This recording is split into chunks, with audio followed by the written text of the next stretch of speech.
In this tutorial, we will cover the process of deleting Joomla articles in detail. It is important to regularly remove articles from your website that are no longer necessary, such as duplicates or those belonging to the same categories. To begin, log in to your Joomla website's control panel. From there, navigate to the Articles section, which can be found in the main menu on the left-hand side of the screen. This will display a list of all the articles on your website. Next, select the article you wish to delete by clicking on its checkbox. You can select multiple articles at once if you wish to delete them all.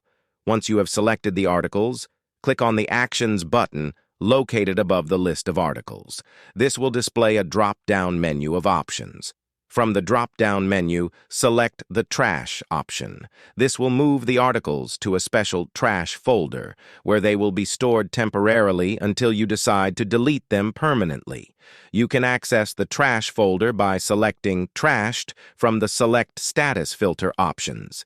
If you wish to delete the articles permanently, select the Empty Trash button located above the list of articles. A pop-up window will appear asking you to confirm that you wish to delete the selected articles permanently.